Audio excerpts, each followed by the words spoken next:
ہم تمام یہاں جس مقصد کے لیے حاضر ہیں آپ تمام اس سے بخوبی واقف ہیں۔ آج کا یہ ہمارا بہت ہی موقر اجلاس ہے جس میں دو بہت ہی اہم عناوین پر خطاب ہونا ہے۔ ہم سب سے پہلے ہمارے معزز مہمان ابو زید ضمیر صاحب حفظہ اللہ اور جو آپ کے ساتھ آئے ہوئے دیگر مہمانان ہیں ان سب کا جمعیت اہل حدیث اورنگ آباد کی جانب سے پرخلوص اور تہ دل سے استقبال کرتے ہیں، اور ساتھ ہی ہم آپ کے مشکور بھی ہیں کہ آپ نے اپنا قیمتی وقت نکال کر کے مختلف صعوبتیں اور مشکلات برداشت کر کے یہاں آنے کی زحمت اٹھائی ہے۔ اللہ تبارک و تعالیٰ آپ کی صحت میں، آپ کے علم میں، آپ کے اہل و عیال میں اور مال و اسباب میں برکت عطا فرمائے۔ انشاءاللہ تعالیٰ ابھی فوراً ہی معزز مہمان کا خطاب شروع ہوگا۔ جو پہلا خطاب ہونا ہے اس کا عنوان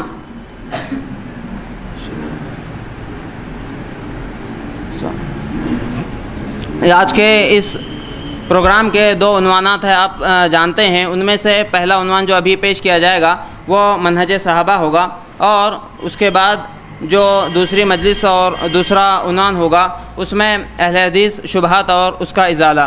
اس عنوان پر یہ دو تقریریں ہونے والی ہیں۔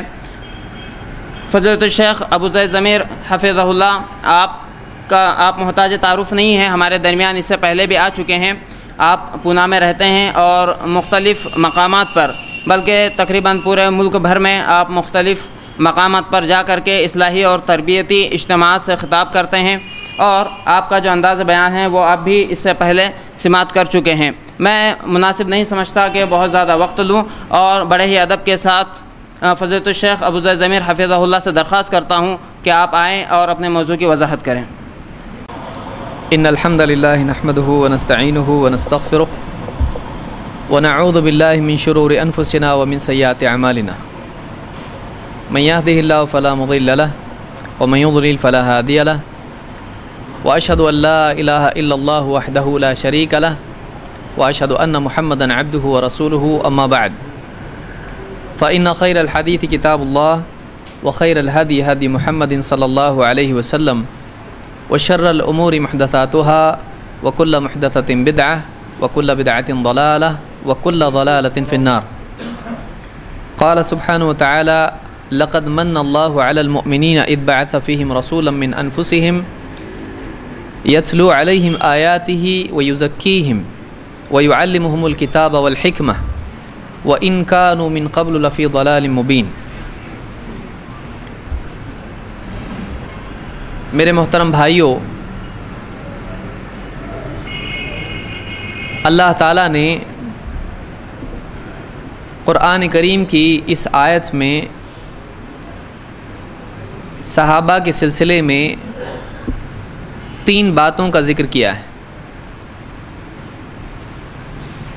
اللہ کے نبی صلی اللہ علیہ وسلم کے نبی بننے کے بعد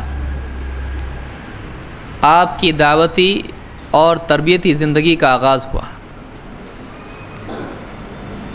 اور کل ملا کے یہ 23 سال ہیں۔ ان 23 سالوں میں اللہ کے نبی صلی اللہ علیہ وسلم نے عرب کے اس ریگستان میں جو مادی اعتبار سے بھی، دینی اعتبار سے بھی، معاشی اعتبار سے بھی اور اخلاقی اعتبار سے بھی، ہر اعتبار سے ریگستان تھا، اللہ کے نبی صلی اللہ علیہ وسلم نے اس 23 سال کے عرصے میں ایک ایسی زمین پر جس میں بظاہر کچھ اگنے کے امکانات نہیں تھے، جو انسانی اقداروں سے بظاہر ایک دم خالی زمین تھی، ایسے ملک میں، ایسے عرب میں، ایسے علاقے میں اللہ کے نبی صلی اللہ علیہ وسلم نے اپنی 23 سال کی محنت، کوشش، دعوتی جدوجہد کے ذریعے سے ایک ایسی تبدیلی اور ایک ایسا انقلاب برپا کیا کہ آپ کے بعد قیامت تک آنے والے انسانوں میں وہ لوگ جو آپ کی صحبت سے، آپ کی تربیت سے فیض پانے والے تھے، یہ افراد قیامت تک کے انسانوں کے لیے اسوہ اور نمونہ اور امت کے تمام افراد میں سب سے بہترین افراد کہلائے۔ صرف 23 سال کی مدت ہے، 20 اور 3، اتنی چھوٹی مدت میں پوری ایک قوم کا تبدیل ہو جانا اور اتنے بڑے رقبے میں افراد کا، اتنے بڑے عدد کا بہترین انسانوں میں تبدیل ہو جانا، جبکہ اس سے پہلے خود اللہ کی طرف سے ان کے بارے میں کہا جا رہا ہے وَإِن كَانُوا مِن قَبْلُ لَفِي ضَلَالٍ مُبِينٍ، اس سے پہلے یہ کھلی گمراہی میں پڑے ہوئے تھے۔ اللہ سے بہتر اور اللہ سے بڑھ کر کون حقیقت بیان کر سکتا ہے؟ اللہ تعالیٰ نے ان کے بارے میں کہا کہ اس سے پہلے وہ کھلی گمراہی میں پڑے ہوئے تھے۔ ان لوگوں کو اللہ کے نبی صلی اللہ علیہ وسلم نے اس گمراہی سے نکالا اور آپ نے مسلسل ان کی تربیت کی اور ایسا ان کو بنایا کہ قیامت تک کے انسانوں کے لیے یہ افراد اسوہ اور نمونہ ہیں، بہترین انسان ہیں۔ صحابہ کی خصوصیت کیا ہے؟ پہلے تو یہ ہم دیکھیں گے صحابی کہتے کس کو ہیں۔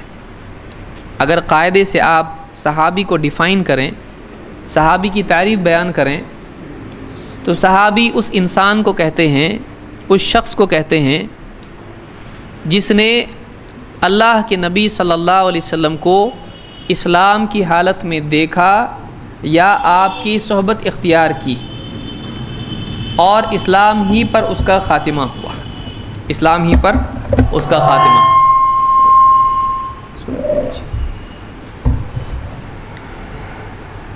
وہ شخص جس نے اللہ کے نبی صلی اللہ علیہ وسلم کو اسلام کی حالت میں دیکھا یا آپ کی صحبت اختیار کی۔ صحبت اختیار کی ہم اس لیے کہتے ہیں اس لیے کہ سارے صحابہ نے اللہ کے نبی صلی اللہ علیہ وسلم کو نہیں دیکھا ہے۔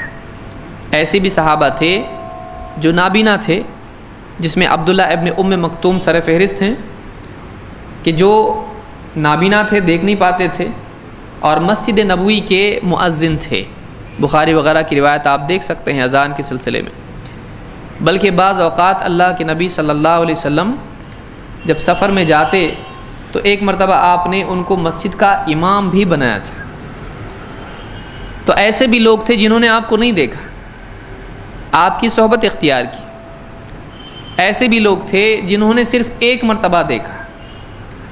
ان سارے افراد کو صحابی کہا جاتا ہے۔ صحابی صحبت سے ہے، صاحبہ سے ہے، ساتھ ہونا۔ اللہ کے نبی صلی اللہ علیہ وسلم کے بارے میں خود اللہ نے فرمایا محمد الرسول اللہ والذین معہ اشداء علی الکفار رحماء بینہم، کہ محمد صلی اللہ علیہ وسلم اللہ کے رسول ہیں اور وہ لوگ جو آپ کے ساتھی ہیں، آپ کے ساتھ ہیں۔ والذین معہ، یہ معیت دینی اعتبار سے ہے، جسمانی اعتبار سے نہیں ہے۔ کئی صحابہ دور دراز کے علاقوں میں سفروں میں جاتے تھے آپ صلی اللہ علیہ وسلم کو چھوڑ کے، کوئی حبشہ چلا گیا، کوئی مکہ میں تھا، کوئی مدینہ میں ہے، کوئی کہیں یمن چلا گیا، کوئی اور کسی علاقے میں چلا گیا، لیکن دینی اعتبار سے وہ آپ کے ساتھ تھے، عقیدے میں آپ کے ساتھ اور اللہ کی شریعت پر عمل کرنے کے اعتبار سے آپ کے ساتھ، اور دین کی مدافعت، دین کی حفاظت، دین کی اشاعت، دین کے لیے ہر قربانی دینے کے اعتبار سے آپ کے ساتھ۔ والذین معہ، وہ لوگ جو آپ کے ساتھ ہیں، آپ کے ساتھی ہیں۔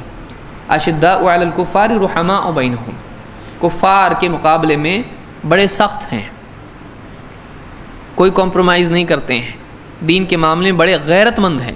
اشداء علی الکفار، اشداء کا مطلب ظالم نہیں ہے، اشداء کا مطلب ہوتا ہے وہ ان کے مقابلے میں جھکتے نہیں ہیں، وہ ان کی مانگوں کو قبول نہیں کرتے ہیں۔ دینی غیرت اور حمیت ان میں اتنی زیادہ ہے کہ ان کی باتوں میں نہیں آتے ہیں، جو دین کا تقاضا ہے اسی کو پورا کرتے ہیں، ان سے ڈرتے نہیں ہیں، ان سے دبتے نہیں ہیں۔ اللہ کے دین کے لیے چاہے کسی کو بھلا لگے یا برا لگے وہ کوئی پرواہ نہیں کرتے۔ اشداء علی الکفار رحماء بینہم، آپس میں ایک دوسرے کے لیے رحیم ہے، نرم مزاج ہے، تو ان میں سختی بھی ہے اور ان میں نرمی بھی ہے۔ تو یہاں پر اللہ نے کہا والذین معہ، تو صحابی اس کو کہتے ہیں جس نے اللہ کے نبی صلی اللہ علیہ وسلم کو دیکھا یا آپ کی صحبت اختیار کی اسلام کی حالت میں اور اسلام ہی کی حالت میں اس کا خاتمہ ہوا، کیونکہ بہت سارے لوگ ایسے ہوئے کہ جنہوں نے اسلام کی حالت میں اللہ کے نبی صلی اللہ علیہ وسلم کو دیکھا، آپ کے ساتھ بھی رہے، اٹھے بیٹھے، لیکن اسلام جب آپ کی وفات جب ہو گئی، اسلام کامل ہو گیا، اسلام سے پھر گئے۔ کچھ آپ کی زندگی ہی میں مسلمہ کے ساتھ ہو گئے، کچھ آپ کے بعد مرتد ہو گئے، کچھ لوگوں نے کچھ اور اعتبار سے بعد کے دور میں ایمان سے خروج اختیار کیا۔ تو ایسے لوگ تھے اور آپ نے پہلے اس کی خبر دے دی تھی۔ تو اللہ کے نبی صلی اللہ علیہ وسلم کے ساتھیوں کو صحابی کہتے ہیں۔ صحابہ کی خصوصیت کیا ہے؟ اس آیت میں جو میں نے پڑھی، جس میں اللہ تعالیٰ نے ایمان والوں پر احسان جتایا ہے، اللہ نے فرمایا لقد من اللہ علی المؤمنین، اللہ نے بہت بڑا احسان کیا ایمان والوں پر جب اذ بعث فیہم رسولا من انفسہم، جب اس نے انہی میں سے ایک رسول ان میں بھیجا۔ انسانوں میں انسان، عربی زبان بولنے والوں میں عرب، اور مکہ والوں میں مکے والا عرب والا، ان کے اندر بھیجا، جو کیا کرتا ہے؟ 4 چیزیں اللہ تعالیٰ نے یہاں پر بیان کی ہیں۔ یتلو علیہم آیاتہ، جو اللہ کی آیتیں ان کو پڑھ پڑھ کے سناتا ہے، 1۔ 2، ویزکیہم، اور ان کو پاک کرتا ہے، ان کا تزکیہ کرتا ہے۔ 3، یا اس کو آپ ایک ساتھ 2 شمار کریں یا الگ الگ کہیں، وَيُعَلِّمُهُمُ الْكِتَابَ وَالْحِكْمَةَ، اور ان کو کتاب کی تعلیم دیتا ہے اور حکمت کی تعلیم دیتا ہے۔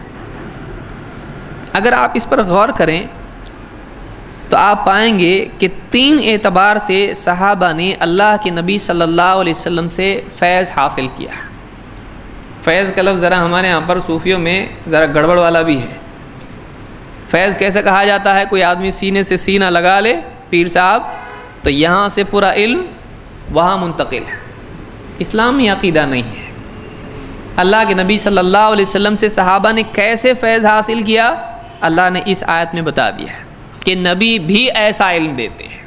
کیسے؟ 3 اعتبار سے علم کے، دیکھیے 3 اعتبار سے علم کے بارے میں دیکھا جائے گا۔ صحابہ نے کیا خدمت کی ہے دین کی، اور امت کے دوسرے افراد کے مقابلے میں صحابہ کی خاص شان علم کے اعتبار سے کیا ہے۔ نمبر 1، یتلو علیہم آیاتہ، اللہ کے نبی صلی اللہ علیہ وسلم ان صحابہ، ان ایمان والوں کے سامنے اللہ کی آیتیں پڑھ پڑھ کر ان کو سناتے ہیں، نمبر 1۔ نمبر 2، وَيُزَكِّيهِمْ، اور ان کا تزکیہ نفس کرتے ہیں، اور نمبر 3، وَيُعَلِّمُهُمُ الْكِتَابَ وَالْحِكْمَةَ، ان کو کتاب و حکمت کی تعلیم دیتے ہیں۔ علم کے اعتبار سے 3 ذمہ داریاں ہیں۔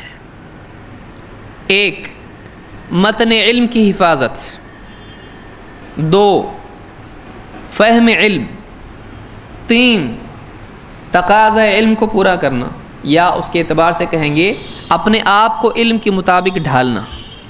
3 اعتبار سے آپ دیکھیں، علم کے اعتبار سے 3 ذمہ داریاں ہوتی ہیں جن کا پورا کرنا ضروری ہے۔ 1، دین کی حفاظت۔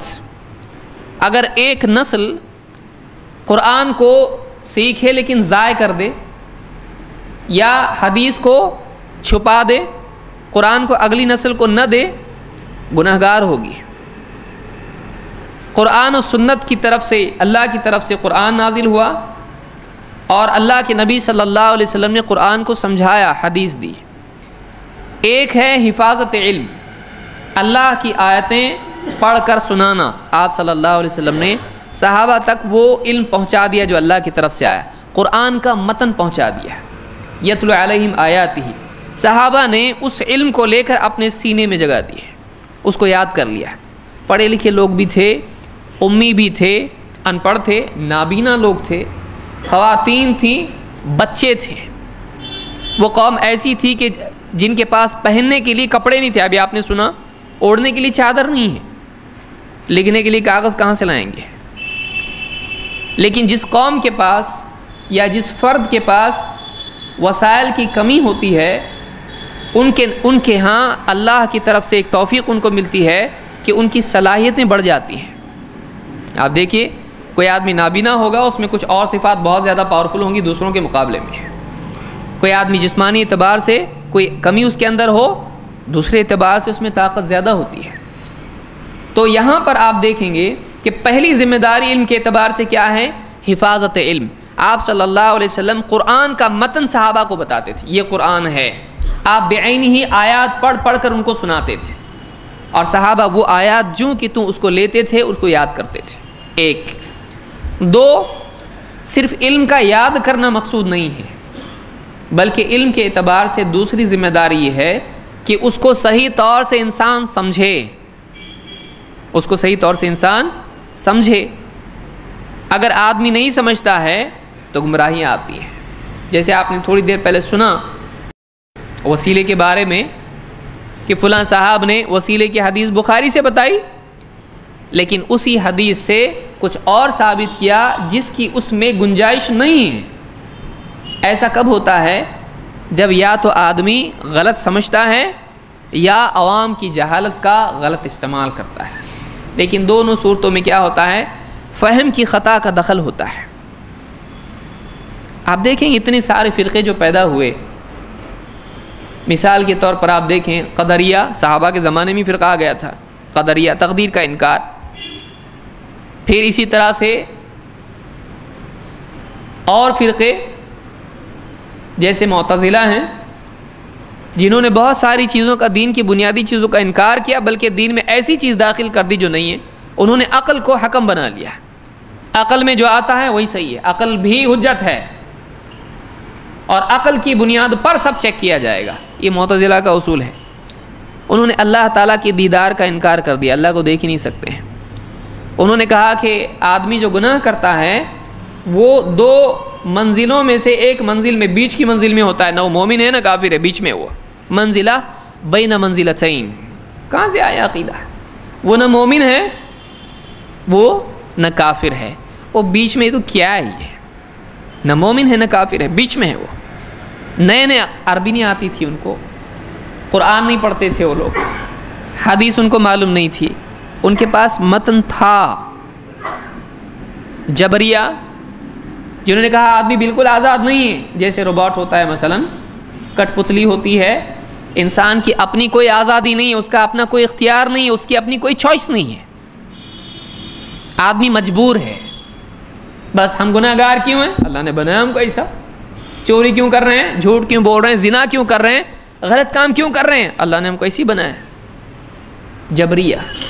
قدریہ ایک طرف جو تقدیر کا انکار کرنے والے ہیں، اور جبریہ دوسری طرف جو یہ مانتے ہیں کہ آدمی بالکل بھی اس کو اختیار نہیں ہے، آزاد نہیں ہے، اس کی چوائس ہی نہیں ہے.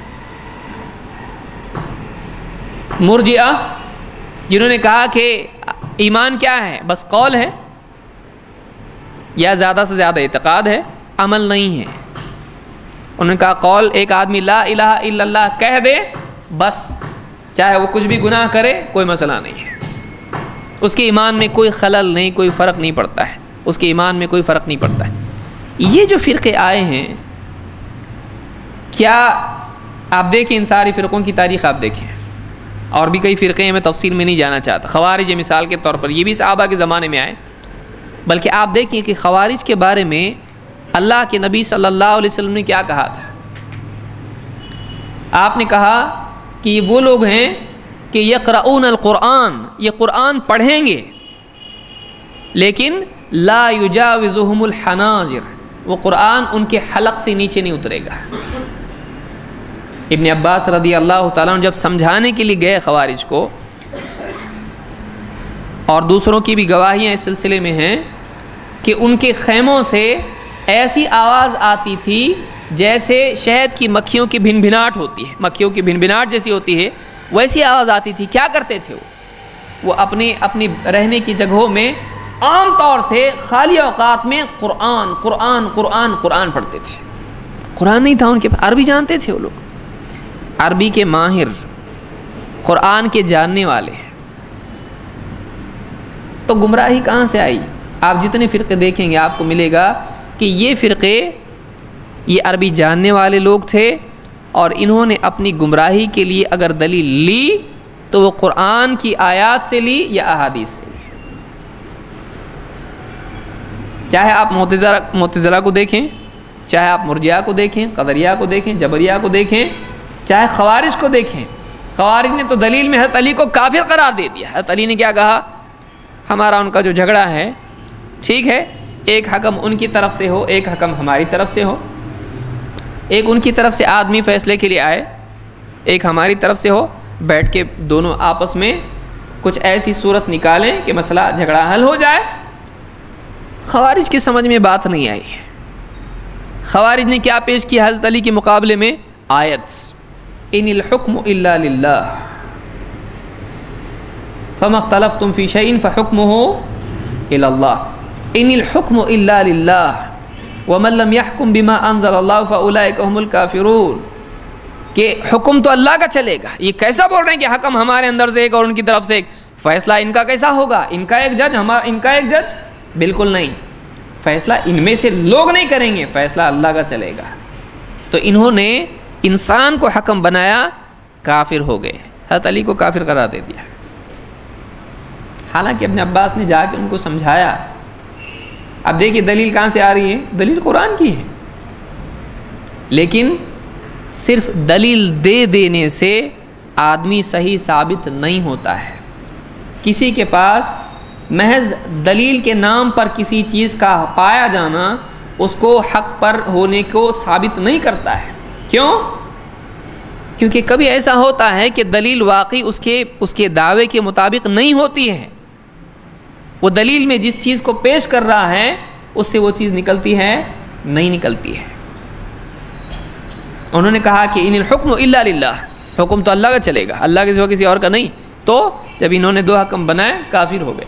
ابن عباس نے کہا کیوں؟ قرآن میں اللہ نے نہیں کہا بیوی شوہر میں اگر جھگڑا ہو جائے کوئی صورت نہ نکلے تو حکم من اہلہ و حکم من اہلہا؟ نہیں کہا اللہ نے اس کی طرف سے ایک حکم ہو، اس کی طرف سے ایک حکم ہو. تو اللہ نے جب صورت بتائی ہے کہ دو افراد کے بیچ میں اگر اختلاف ہے، باہم اختلاف ہے، اس کو اگر حل کرنا ہے بیوی شوہر، کیا ان پر شریعت نہیں ہے؟ ان پر بھی شریعت ہے. اگر ان کے ایک آدمی کے اختلاف کو حل کرنے کے لیے صورت ہو سکتی ہے تو دو قوموں یا دو گروہوں کے سلسلے میں کیوں نہیں اپنایا جا سکتا ہے؟ کیوں دونوں کو بٹھا کے سمجھا کے بات نہیں ہو سکتی ہے؟ کیا ایسا نہیں ہے؟ کیا وہ بھی کافر ہو جاتے ہیں؟ ابن عباس نے بتایا. یہاں پر بتایا یہ وہ بھی دلیل دے رہے ہیں، یہ بھی دلیل دے رہے ہیں، لیکن دونوں میں ایک خاص فرق تھا. وہ فرق یہ تھا کہ خوارج کے پاس صحابہ کا فہم نہیں تھا، ان کے پاس وہ انڈرسٹینڈنگ نہیں تھی جو اللہ کے نبی صلی اللہ علیہ وسلم سے اخذ کی گئی ہو.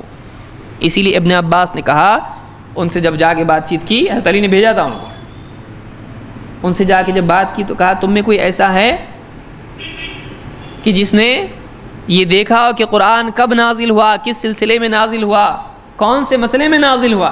میں ان لوگوں کی طرف سے آیا ہوں، میں ایسے لوگوں کی طرف سے آیا ہوں جو جانتے ہیں کہ کون سی آیت کس سلسلے میں کب اور کس معاملے میں نازل ہوئی. میں ایسے لوگوں کی طرف سے آیا ہوں جنہوں نے اللہ کے نبی صلی اللہ علیہ وسلم کے ان مقامات کو دیکھا ہے، ان مواقع پر وہ حاضر رہے ہیں، ان کو معلوم ہے کون سی آیت کا میننگ کیا ہے.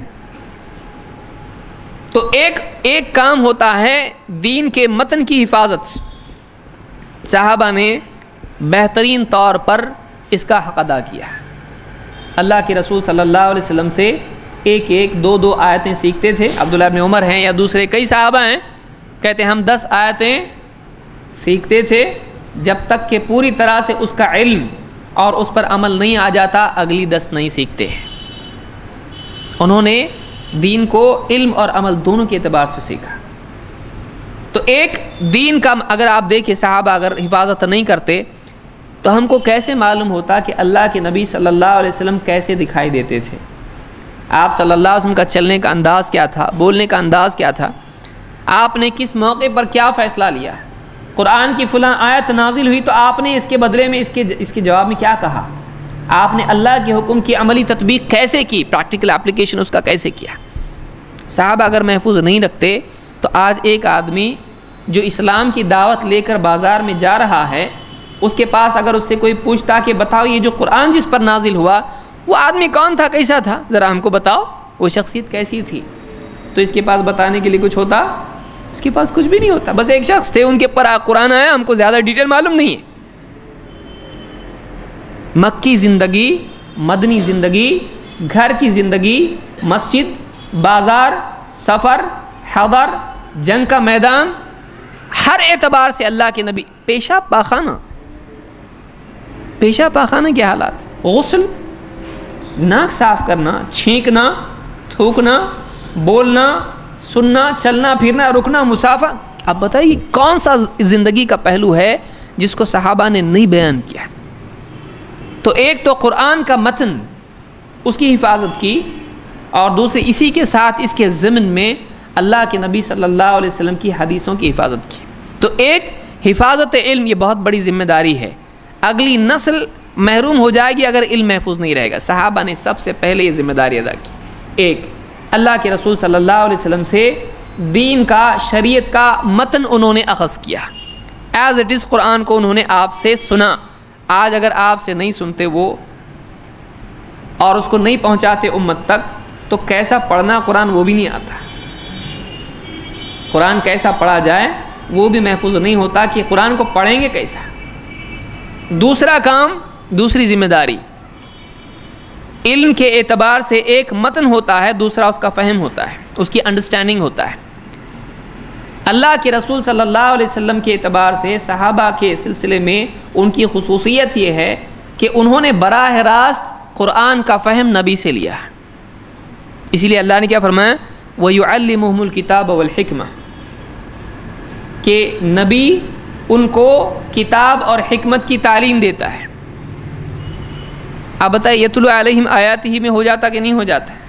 بعض لوگ کہتے ہیں نبی کا کام کتنا تھا, یہ نئی قوم نکلی ہے. نہیں, یہ اس کی نسب پرانا ہے اس کا. قرآن ہمارے لیے کافی ہے, قرآن ہمارے لیے کافی. اس طرح کے بولنے والے بھی آج کے دور میں, جن کا استاذ انٹرنیٹ ہے, تو ایسے افراد بھی ہیں جو قرآن کو کافی سمجھتے ہیں اور حدیثوں کو نہیں مانتے ہیں. آپ بتائیے اللہ نے کیا فرمایا, یتلو علیہم آیاتہ, اللہ کی آیتیں ان کو پڑھ پڑھ کے سناتے ہیں. تو اگر اللہ کی آیتیں پہنچانا ہی نبی کی ذمہ داری تھا تو اور تو معاملہ ختم ہو گیا.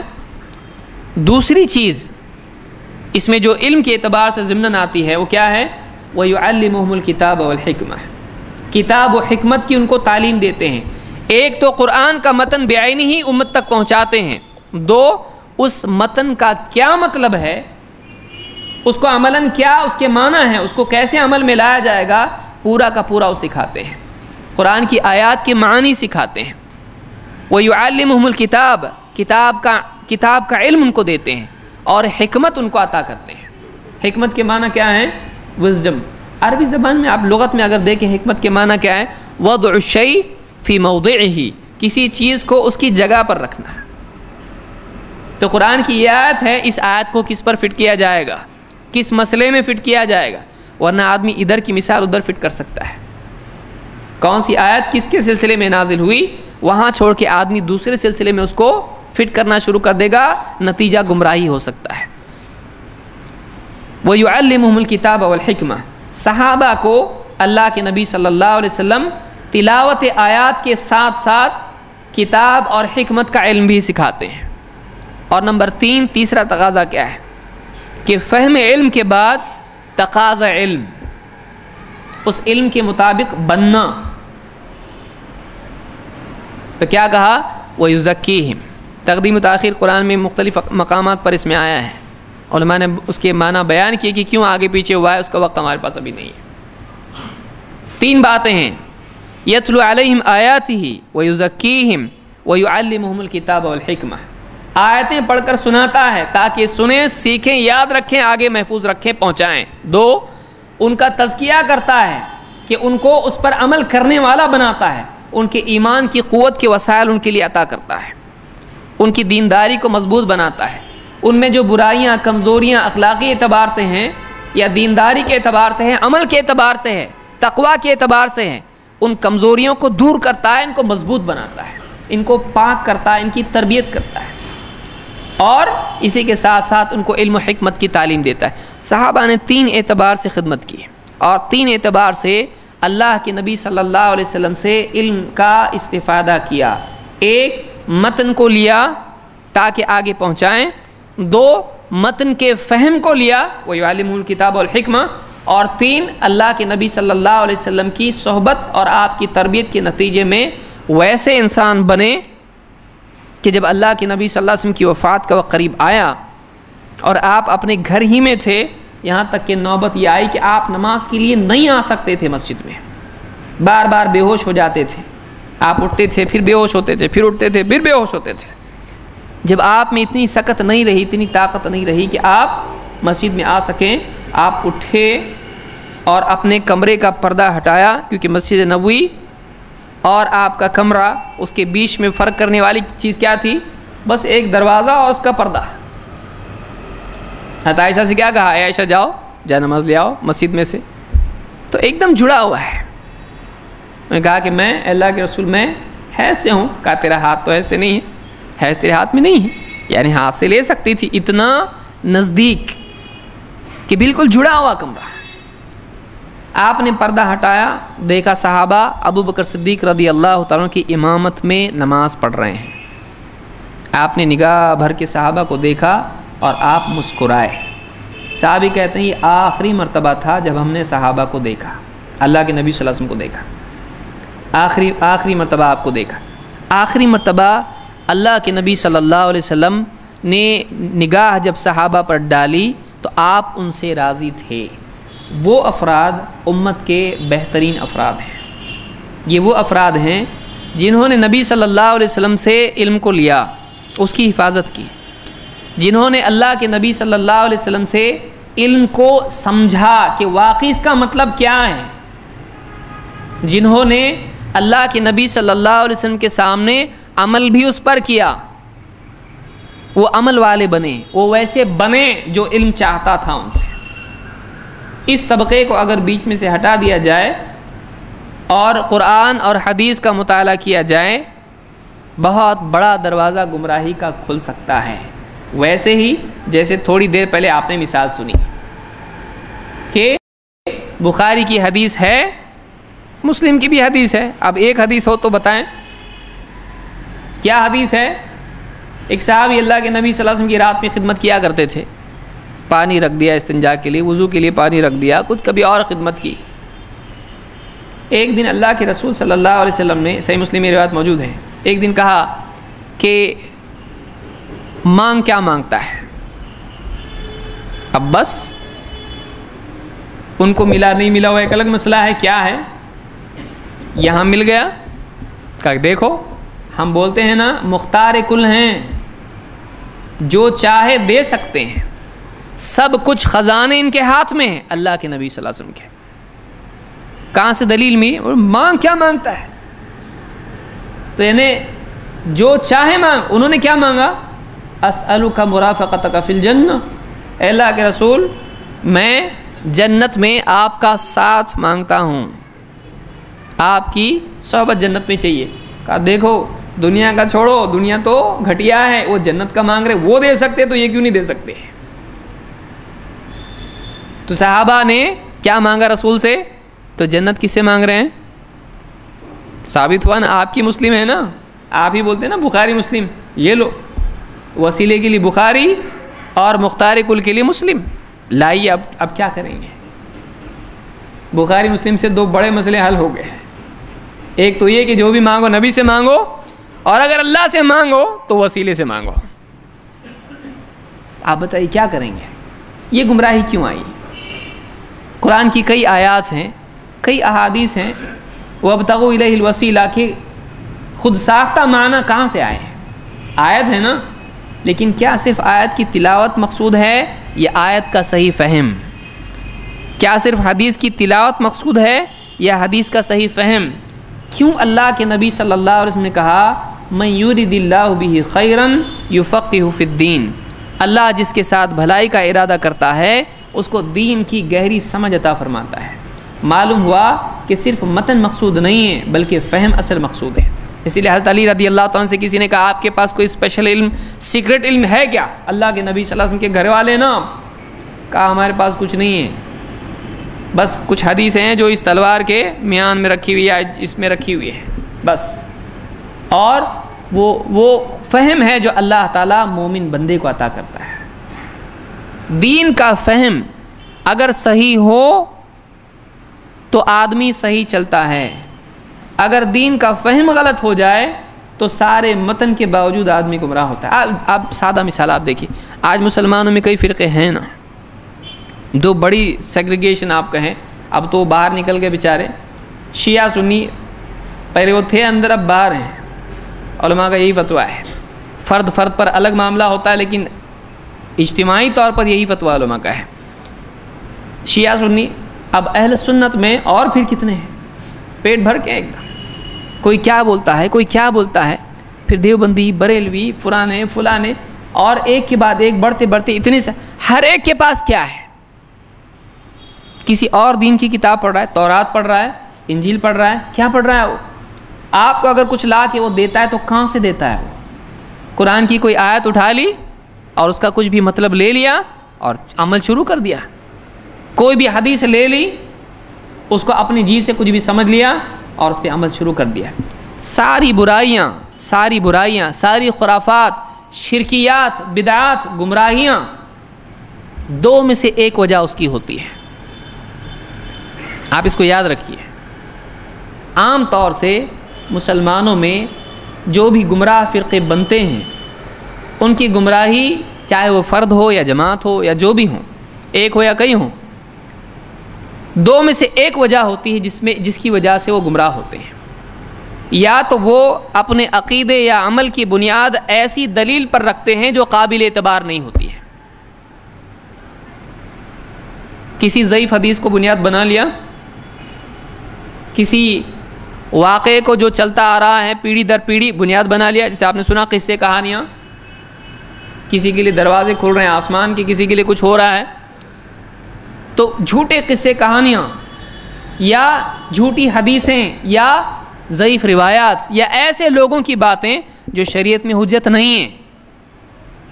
فلاں نے ہمارے مولوی صاحب نے کہا ایسا ہے تو ان کی پتھر کی لکیر، بابا نے کہا، پیر صاحب نے کہا، بس یہی ہے، ہم تو انہی کو مانتے، انہی کو جانتے ہیں۔ ایسی چیز کو دلیل بنانا جس کا شریعت میں کوئی وزن نہیں ہے، اعتبار کے لائق وہ نہیں ہے، آدمی اس پر عمل کر کے گمراہ ہو جاتا ہے۔ دو، دلیل صحیح، بخاری، قرآن کی سب سے بڑی سورت بقرہ، کہیں سے بھی لے، قرآن کی دلیل یا معتبر حدیث، لیکن اس کے اندر جو مطلب ہے اپنے دل سے کچھ بھی مطلب لے لیا اور آدمی کیا ہو جاتا ہے، گمراہ ہو جاتا ہے۔ وحدت الوجود کا عقیدہ لوگوں نے گھڑا، کس سے گھڑا؟ کہ اللہ کے نبی صلی اللہ علیہ وسلم کے زمانے میں دیکھیے آپ نے ایک شعر کا ایک مصرع بیان کیا کہ یعنی الا کل ما خل اللہ باطل، اللہ کے سوا جو ہے سب باطل ہے۔ کہا دیکھو اس سے معلوم ہے اللہ کے سوا سب کیا ہے، باطل ہے، یعنی اللہ کے سوا کسی چیز کا وجود ہی نہیں ہے۔ یا میں ہاتھ بن جاتا ہوں، اس کا پاؤں بن جاتا ہوں، کہا دیکھو اللہ تعالیٰ بندے میں آ سکتا ہے، اللہ بندہ ایک۔ وحدت الوجود کے لیے دلائل دی، کہاں سے لا رہے ہیں؟ حدیثوں سے لا رہے ہیں۔ کیوں؟ اس لیے کہ حدیثوں کا فہم صحیح نہیں، قرآن کی آیات کا فہم صحیح نہیں۔ وَنَحْنُ أَقْرَبُ إِلَيْهِ مِنْ حَبْلِ الْوَرِيدِ، دلیل ہے نا قرآن کی سورہ قاف میں، ہم اس کی شیرک سے زیادہ قریب ہیں۔ دیکھو اللہ ہر جگہ ہے، اللہ ہر جگہ ہے، بِكُلِّ شَيْءٍ مُحِيطٌ، ہر چیز کا احاطہ کیے ہوئے، دیکھو ہر چیز کا احاطہ کیے ہوئے تو پھر ہر جگہ ہے نا۔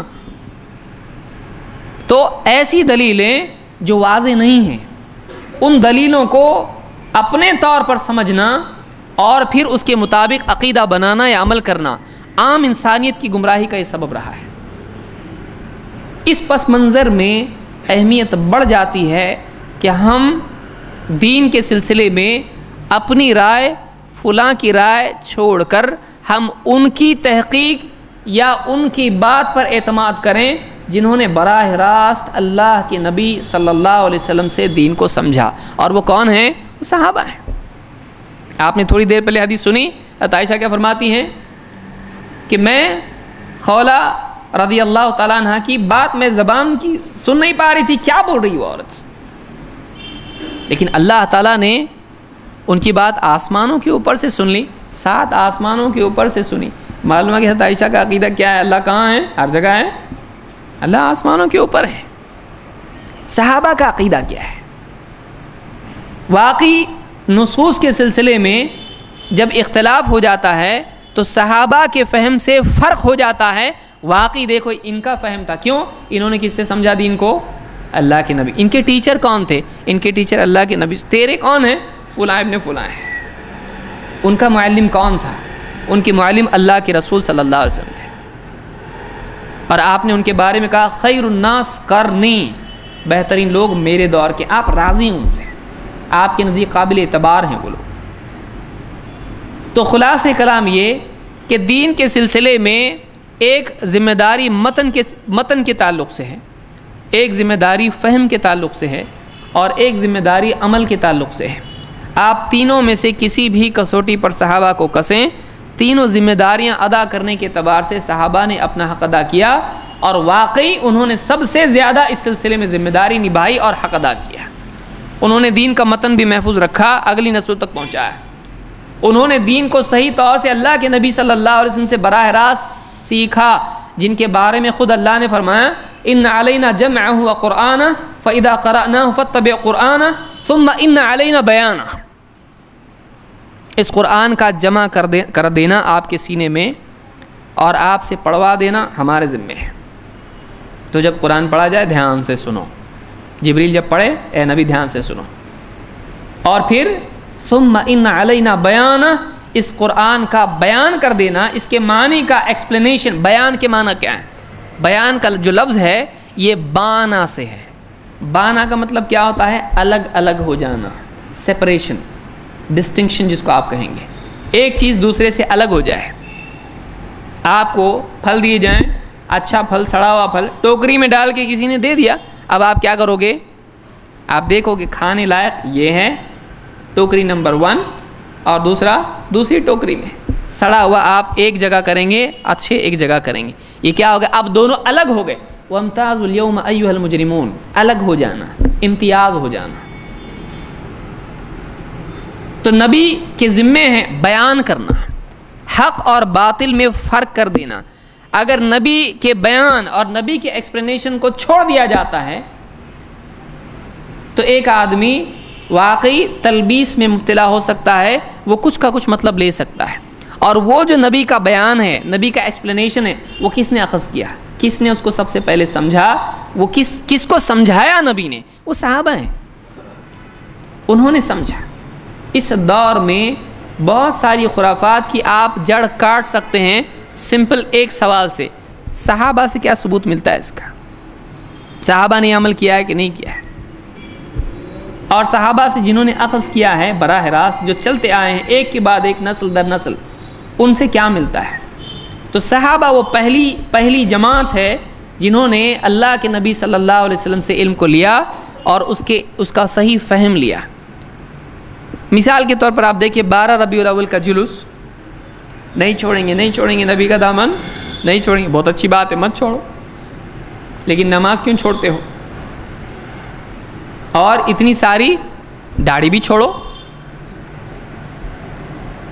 داڑھی کاٹنا نہیں چھوڑیں گے، بولتے ہیں؟ نہیں بولتے ہیں۔ ایک دن لگاتا ہے آدمی ٹیپو سلطان کی داڑھی، نقلی داڑھی لگا کے بیٹھتا ہے، یا کوئی دیکھتے ہیں کس کو داڑھی ہے دوستوں میں سے فرینچ کٹ، اس کو جبہ پہنا کے بٹھایا جاتا۔ کہاں سے آیا دن؟ 12 ربیع الاول کا دن کہاں سے آیا؟ اگر سادہ سوال پوچھا جائے کہ یہ کرنا چاہیے، بالکل، اتنی موٹی کتاب ہے 800 یا 1000 صفحات کی، جن کا نام ابھی تھوڑی دیر پہلے نامی اس میں گرامی گزر چکا ہے، طاہر القادری، اتنی موٹی کتاب ہے۔ اس پوری کتاب میں قرآن کی آیتیں ہیں، حدیثیں ہیں، لیکن سب کی سب کیا ہیں؟ غیر متعلق۔ جیسے یعنی ایسی آیتیں جن کا اس سے کوئی تعلق نہیں ہے، ایسی حدیثیں جس اس مسئلے کا کوئی تعلق نہیں، لیکن سننے والا یا پڑھنے والا کیا سمجھے گا؟ کتنی دلیلیں ہیں، مجھ کو اس سے پہلے کبھی معلوم ہی نہیں تھا کہ اس مسئلے پہ 12 ربیع الاول پہ اتنی دلیلیں ہیں، لیکن اس کو یہ معلوم نہیں ہے کہ اس سے وہ ثابت نہیں ہوتا ہے۔ سارے معاملے کی جڑ کب کٹتی ہے؟ جب پوچھا جائے جب اتنا یہ ثابت اور روشن مسئلہ ہے تو ظاہر بات ہے سب سے پہلے کس نے اس کو کرنا چاہیے؟ صحابہ نے۔ جب اتنا کلیئر ہے کہ نبی صلی اللہ علیہ وسلم کی جو پیدائش نہ منائیں، ایسا آدمی مجرم ہے، ناشکرا ہے۔ وَأَمَّا بِنِعْمَةِ رَبِّكَ فَحَدِّثْ، تیرے رب کی نعمت بیان کر اس کو۔ تو سب سے بڑی نعمت کون ہے؟ جنت کی بھی نعمت ہے، کس کے ذریعے معلوم پڑی؟ محمد صلی اللہ علیہ وسلم۔ تو ان کے بارے میں بیان کر۔ کون سے دن؟ 12 ربیع الاول کے دن۔ قرآن کی آیت سے ثابت ہو گیا، اور ایسی کئی دلیلیں ہیں۔ موسیٰ علیہ السلام نے جب اللہ نے فرعون سے بچا کے پار کرا دیا تو بطور شکر کیا کیا؟ روزہ رکھا۔ کب؟ عاشورہ کے دن۔ تو کہا دیکھو جب فرعون سے بچنا شکر کی چیز ہو سکتا ہے اور وہ نعمت ہے، تو کیا محمد صلی اللہ علیہ وسلم کی پیدائش، آپ صلی اللہ علیہ وسلم اللہ کے رسول، نعمت نہیں ہے؟ تو جب اس نعمت پر شکر واجب ہے تو اس نعمت پر نہیں ہے؟ لاجیکلی تو لگ رہا ہے، لیکن مسئلہ بہت ٹریجک ہے۔ کیوں؟ صحابہ نے نہیں کیا ایسا۔ یہ جو آپ سمجھے ہیں کہ واقعی شکر ہے، واجب ہے اس پر، بلا شبہ اللہ کے نبی صلی اللہ علیہ وسلم کی نبوت، آپ کی تعلیمات، آپ کا وجود ہمارے لیے بلکہ ساری انسانیت کے لیے رحمت ہے۔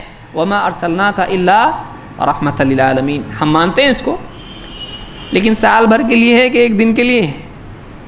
سال بھر کے لیے ہے، کوئی ایک دن تو نہیں ہے کہ ایک دن آدمی اللہ کا شکر ادا کر دیا، اللہ بہت اچھا ہوا تو نے نبی کو بھیجا، باقی دن بھول جائے، نماز اس دن بھی بھول جائے۔ یہ کون سا طریقہ ہے؟ کیا صحابہ ایسا کرتے تھے؟ صحابہ نہیں کرتے تھے۔ معلوم ہوا کہ واقعی ان کو یہ حدیث سے سمجھی نہیں، یا تو ان کا فہم غلط تھا، یا پھر اس میں سے وہ نکلتا نہیں جو آپ کے فہم شریف میں آیا ہے۔ بہت ساری چیزیں، فاتحہ دلیل ہے اس کے لیے۔ اللہ کے نبی صلی اللہ علیہ وسلم سفر میں تھے، کھانے کے لیے کچھ نہیں تھا، صحابہ آپ صلی اللہ علیہ وسلم کے پاس آئے، پوچھا اللہ کے رسول ہم اپنے اونٹوں کو ذبح کر دیں؟ کھانے کے لیے کچھ بھی نہیں ہے۔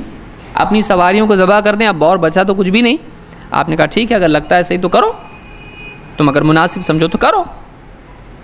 تمہارا آئے کہا اللہ کے رسول آپ اجازت اگر اس چیز کی دے دیں گے، مسلمان اپنی سواریوں کو ذبح کر دیں گے، ہم جائیں گے کیسے؟ سفر میں سواریاں کم پڑ جائیں گی، مصیبت ہو جائے گی۔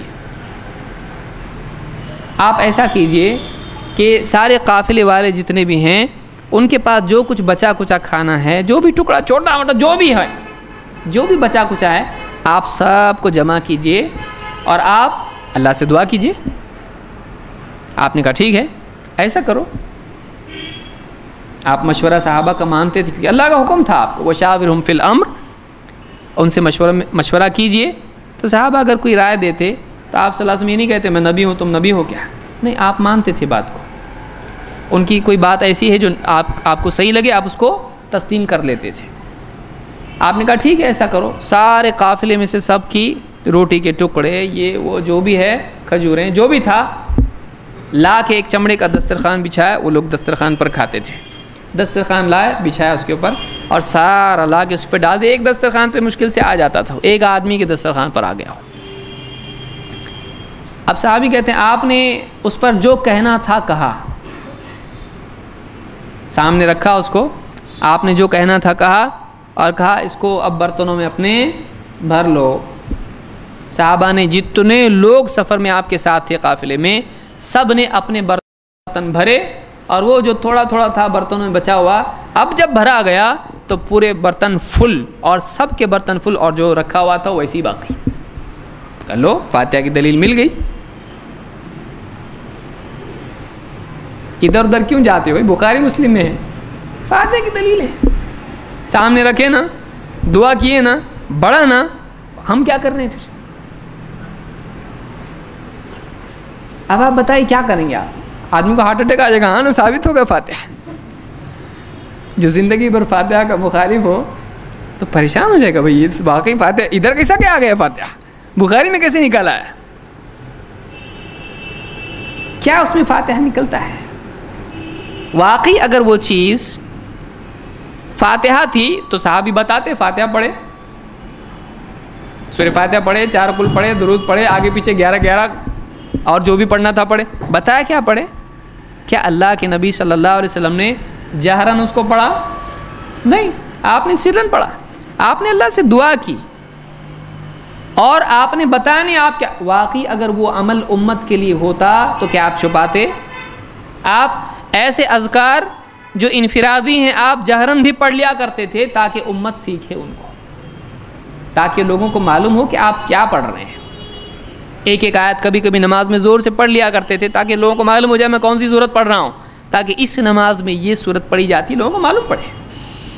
بہت سارے اذکار جو سرن کیے جاتے ہیں آپ کبھی جہرن بھی کر لیتے تھے تاکہ معلوم ہو کہ یہ ایسا یہ پڑھنا ہے. اتنی بڑی چیز، مرگ مردود نہ فاتحہ نہ درود، اتنی امپورٹنٹ چیز کہ جس کے بغیر، جس کو چھوڑ کر آدمی مردود ہو جائے، اللہ کے رسول صلی اللہ علیہ وسلم صحابہ سے چھپا لیں گے. اگر وہ آپ کے ساتھ خاص نہیں ہوتا تو آپ عام کرتے. جب نبی نے عام نہیں کیا تو معلوم ہوا عام ہے نہیں، خاص ہے. صحابہ میں سے بھی کسی نے کیا. بعد میں حضرت عمر نے کہا چلو اب کم پڑ گیا، اللہ اب میں بھی کرتا ایسا، میری رائے تھی وہ، اب میں بھی فاتحہ دیتا ہوں. ایک پرچہ میرے ہاتھ میں آیا ایک وقت پہلے، کہا کہ دیکھیے اس حدیث سے فاتحہ کی دلیل ملتی ہے. کیسے؟ کہا اللہ کے رسول صلی اللہ علیہ وسلم نے پڑھا اور بہت لمبا نہیں پڑھا. اب یہ کہاں سے ہے معلوم نہیں، یہ بھی پوچھنے کی چیزیں ملے نہیں. وہ تو بہت تھوڑا پڑھا تو کوئی چھوٹی چیز ہوگی اور کوئی اہم ہی چیز ہوگی، کوئی بہت بڑی چیز ہوگی. اور جب ہم غور کرتے ہیں تو قرآن سب سے بڑی چیز ہے، اور قرآن میں سب سے اہم چیز کیا ہے؟ سورۃ الفاتحہ. تو فاتحہ ہی پڑھا ہوگا. اب دیکھیے فاتحہ ہی پڑھا ہوگا یہ دلیل ہے. یعنی آدمی کہے صحیح میں میرا دل بولتا ہے فاتحہ ہے تو یہ دلیل ہو جاتا ہے. کوئی آدمی آ کے بولے نہیں میرا دل بولتا ہے کلمہ ہے لا الہ الا اللہ محمد رسول اللہ، تو کیا اس کی مانیں گے آپ؟ یعنی ایک انسان کا فہم، دیکھیے گمراہیاں کہاں سے آتی ہیں. اور بعض اوقات ایسا ہوتا ہے کہ آدمی عمل گھڑ لیتا ہے پھر دلیل ڈھونڈنا شروع کرتا ہے. ایسا بھی ہوتا ہے. پھر ایسا آدمی ڈوبتے کو تنکے کا سہارا کہ اب اس کو اپنی بات ثابت کرنے کہیں سے بھی دلیل لانا شروع کرتا ہے، جس میں سے جو اس میں سے نکلتا نہیں وہ بھی ثابت کرنا شروع کر دیتا ہے. یہ ساری بیماریاں کیوں؟ یہ کیوں ہوتا ہے ایسا؟ یہ اس لیے ہوتا ہے کہ ایک آدمی دین کو واقعی جیسا سمجھنا چاہیے ویسا نہیں سمجھتا ہے. وہ اپنے فہم کو دین پر حاکم بناتا ہے. جو میں سمجھا وہی دین ہے. قرآن کی آیت یہی ہے، حدیث کا یہی مطلب ہے جو میں سمجھا. تو اس طرح سے اللہ کے رسول صلی اللہ علیہ وسلم کو کیا بنا دیا؟ مختار کل. کیسے؟ کون سی حدیث سے؟ مانگ کیا مانگتا ہے؟ کہا دیکھو بولے مانگ کیا مانگتا ہے؟ داتا کے دربار سے سب ملتا ہے. بھر دے جھولی میری یا محمد، لوٹ کر میں نے جاؤں گا خالی. تو ملتا ہے یہاں سے سب، کیونکہ صحابی سے خدا آپ نے کہا مانگ کیا مانگتا ہے. دلیل ہے. دلیل کا ہونا کسی کو حق پر ثابت کرتا ہے نہیں. یہ بات یاد رکھیے. کوئی آدمی آپ مثلا آپ نے ایک چھوٹی سی کتاب لکھی کسی مسئلے پر، کسی نے 5 جلدوں میں لکھی تو کیا وہ صحیح ہو گیا؟ آپ نے کسی ایک چھوٹا مسئلہ ہے، امام بخاری کی کتاب مثلا آپ نے دیکھی، فلاں مسئلے پر ایک چھوٹی سی کتاب انہوں نے لکھ دی. اب کوئی آدمی اس کو 50 جلدوں میں لکھ دے تو کیا وہ صحیح ہو جائے گا؟ یعنی کیا والیوم سے آپ حق اور باطل کو طے کریں گے؟ کوئی آدمی صرف بات کرتا رہے 5 گھنٹے بولے، اور ایک عالم صاحب اٹھ کے ایک بات بیان کر دیں، قرآن کی ایک آیت بتائے، حدیث بتائے اور صحیح مطلب اس کا بتا دے. دوسرا آدمی کھڑا ہو کے 5 گھنٹے تک بولتا رہے، کیا اس کے 5 گھنٹے بولنے سے اور کچھ بھی قرآن کی آیتیں پڑھ رہا ہے ادھر ادھر کی؟ فاتحہ کی دلیل کیا ہے؟ فاتحہ کی دلیل کیا ہے؟ الحمدللہ رب العالمین، پورا سورہ فاتحہ پڑھ کے، یہ فاتحہ کی دلیل ہے. قرآن میں ہے نا فاتحہ؟ اور کہاں چاہیے آپ کو؟ قرآن کھولتے ہی پہلے ڈھونڈنے کی بھی ضرورت نہیں ہے آپ کو. کہ یہ فاتحہ کی دلیل لو. ایک فرقہ ہے پونا میں، بہت سارے گھر ہیں، 350 گھر ہیں، آپ کے یہاں بھی شاید ہوں گے نہیں ہوں گے. مہدویہ، مہدوی آپ جانتے ہوں گے، بہت سارے لوگ ان کو مہندری بولتے ہیں. وہ مہدوی ہیں. مہدوی وہ کیا کہتے ہیں؟ وہ کہتے ہیں کہ مہدی آ کے گئے، تم لوگوں کو نہیں ملے، ہم کو ملے. مہدی جو حدیث میں آیا ہے کہ مسلمانوں کا آخری زمانے میں خلیفہ ہوگا، جس کا لقب کیا ہوگا؟ جو مہدی ہوگا، ہدایت یافتہ ہوگا. ابو داؤد وغیرہ میں حدیث ہے، اور بہت ساری ابن ماجہ کی حدیثیں ہیں، اس میں صحیح حدیثیں بھی ہیں اور ضعیف حدیثیں بھی ہیں، لیکن یہ مسئلہ مسلمانوں میں مسلم ہے، مانتے ہیں مسلمان اس کو، حدیثیں اس کی ہیں اور یعنی صحیح روایت اس سلسلے میں ہے۔ تو وہ لوگ کیا مانتے ہیں؟ وہ کہتے ہیں کہ آج سے تقریباً 700-800 سال پہلے مولانا محمد جون پوری، وہ لوگ جیون پوری بھی بولتے ہیں ان کو، تو جون پوری جو ہیں یہ آ کے گئے، کہاں تھے یہ؟ ہندوستان میں تھے، بعد میں افغانستان میں جا کے ان کی وفات ہوئی، وہیں ان کی قبر بھی ہے۔ ان کے بھی صحابہ تھے جیسے اللہ کے نبی صلی اللہ علیہ وسلم کے صحابہ تھے، اور جو آدمی ان کو مہدی نہیں مانتا ہے وہ مسلم ہے، مومن نہیں ہے، اور جو ان کو مہدی مانتا ہے وہ مومن ہے، اور جو ان کو نہیں مانتا ہے وہ گمراہ ہے، اس کا اسلام بھی صحیح نہیں ہے۔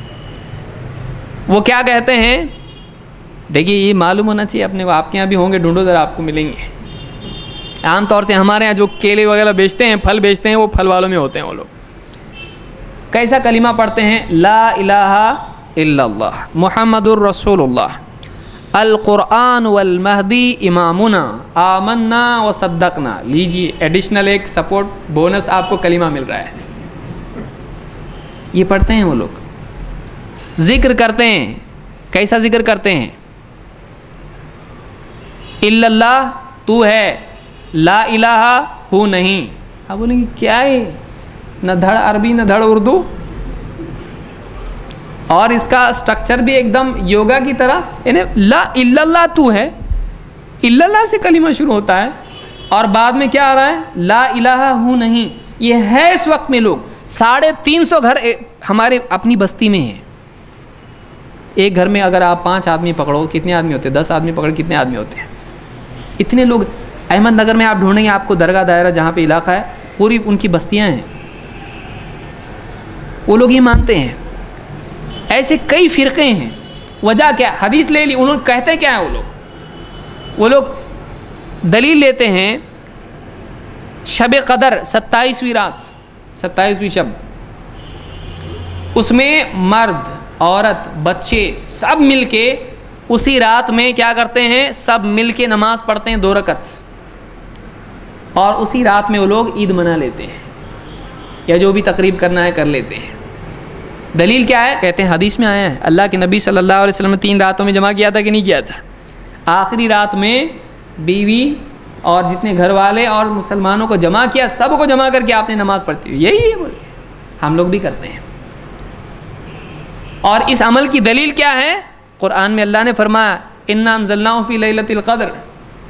ہم ایسا کیوں کر رہے ہیں؟ دیکھو قرآن میں حدیث، قرآن میں بات ہے اور حدیث میں بھی ہے، اور ایسی خرافات ان کے پاس ملیں گے آپ کو کہ آپ تصور نہیں کر سکتے۔ وہ لوگ یہ مانتے ہیں کہ مہدی اللہ کے نبی صلی اللہ علیہ وسلم کے برابر ہیں، وہ لوگ یہ مانتے ہیں کہ مہدی سارے نبیوں سے افضل ہیں، اور وہ لوگ حدیثیں پیش کرتے ہیں، اور اس کا جو فہم انہوں نے لیا ہے وہ ان کا اپنا خود ساختہ ہے۔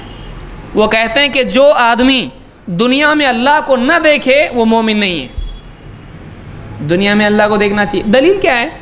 قل هذه سبیلی ادعو الی اللہ علی بصیرۃ انا ومن اتبعنی۔ آپ سوچیں گے دن بھر پڑھ رہا میں سمجھ میں نہیں آ رہا اس میں ہے کدھر کو؟ بولے تم کو نہیں سمجھا، ہم کو سمجھا۔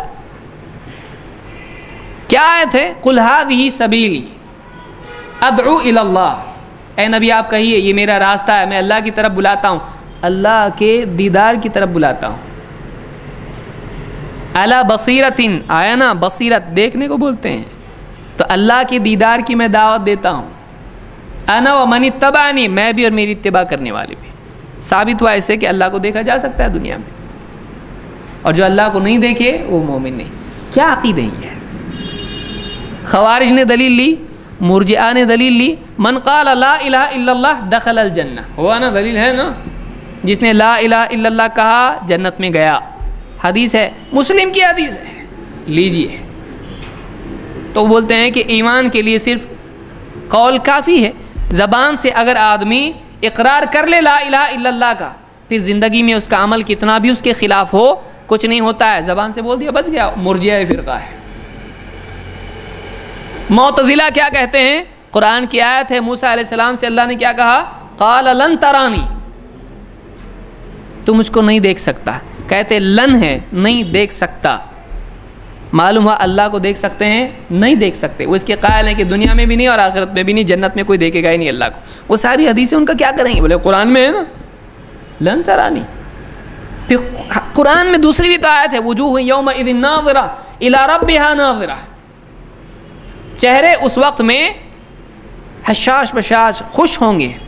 الی ربہا ناظرہ, اپنے رب کی طرف دیکھ رہے ہوں. بولے الی نعیم ربہا ناظرہ, وہ اللہ کو نہیں دیکھ رہے ہوں گے, اللہ کی نعمتوں کو دیکھ رہے ہوں گے. لیجئے قرآن کی آیت کی تعویل کر دی ہے. فہم اپنا, گمراہیاں کیوں, اس کو اچھی طرح سے سمجھ لیجئے. میں جو سمجھانے کی کوشش کر رہا ہوں وہ کیا بات ہے.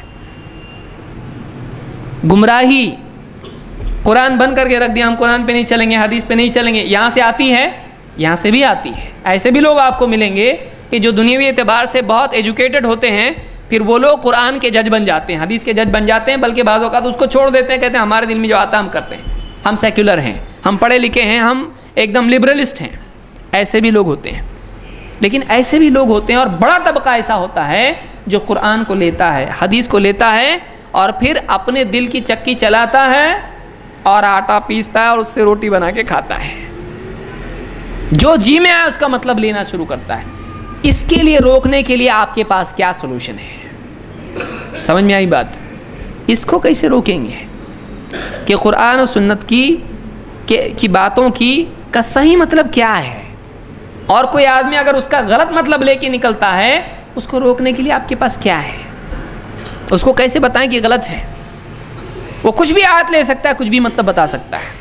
اس کا حل یہ ہے کہ ہم صحابہ کے منہج کی طرف رجوع کریں کہ جس دور میں یہ قرآن کی آیت نازل ہوئی, اس قرآن کی آیت نازل ہوئی, جس دور میں اللہ کے نبی صلی اللہ علیہ وسلم نے جن لوگوں کو یہ حکم دیا, اس دور کے لوگوں نے اس سے کیا عقیدہ لیا, اس دور کے لوگوں نے اس پر کیسے عمل کیا, اس کی کیا مراد انہوں نے لی, کیا میننگ انہوں نے لیا اس کا, اس سماج میں اس آیت کے بارے میں کیسے عمل کیا جاتا تھا, وہ کیا سمجھتے تھے اس کا مطلب.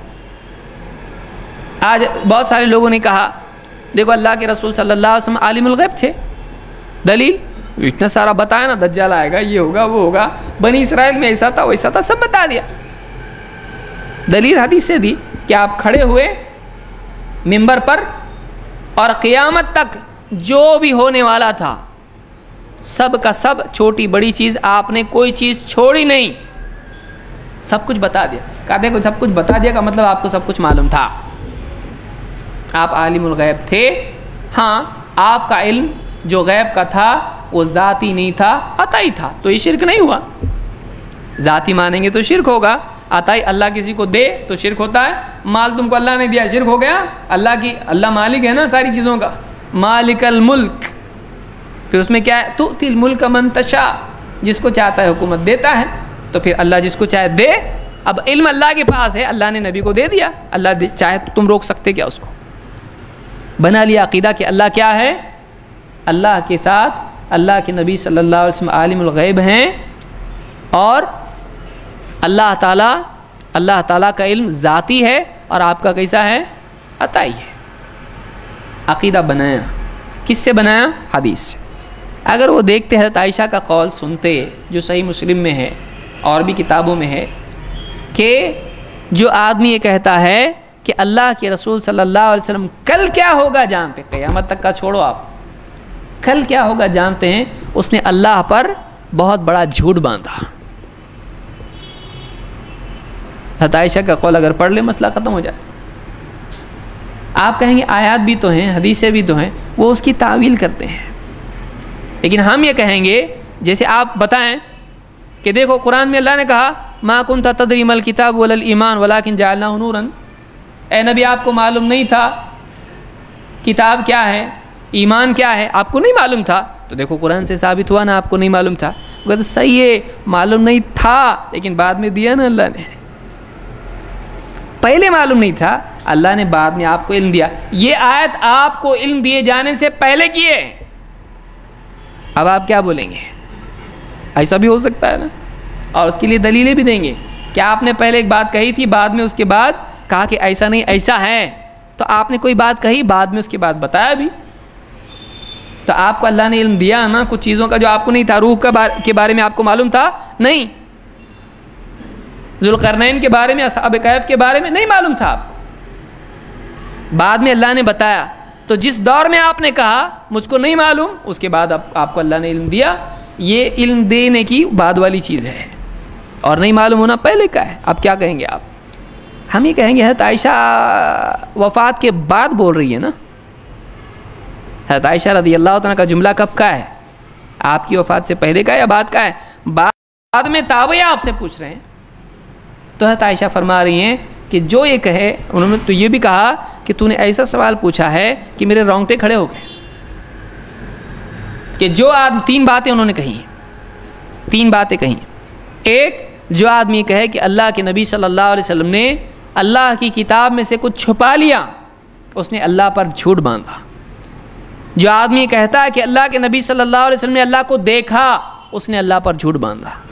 جو آدمی کہتا ہے کہ اللہ کے نبی صلی اللہ علیہ وسلم کل کیا ہوگا جانتے تھے, اس نے اللہ پر جھوٹ باندھا. تو صحابہ کے عقیدے سے, صحابہ کی واضح کر دینے سے معلوم ہو جاتا ہے. آپ دیکھیے ہوتا کیا ہے, آپ قرآن کی آیت کہیں دلیل میں, بولے آپ کو زیادہ سمجھتا ہے کہ ہمارے پیر صاحب کو زیادہ سمجھتا ہے, آپ سے زیادہ ان کو سمجھتا ہے. فلاں فلاں بڑے عالم کا نام لے لے, کہا دیکھو ان کو زیادہ سمجھتا ہے, آپ سے زیادہ قرآن کو یہ سمجھتے ہیں. ہم فوراً ان کے سامنے رکھ سکتے ہیں, ٹھیک ہے آپ کے پیر صاحب کو زیادہ سمجھتا ہے کہ حضرت عائشہ کو زیادہ سمجھتا ہے. ٹھیک ہے بھائی, ہم غلطی کر رہے ہیں سمجھنے میں قرآن کو, حدیث کو.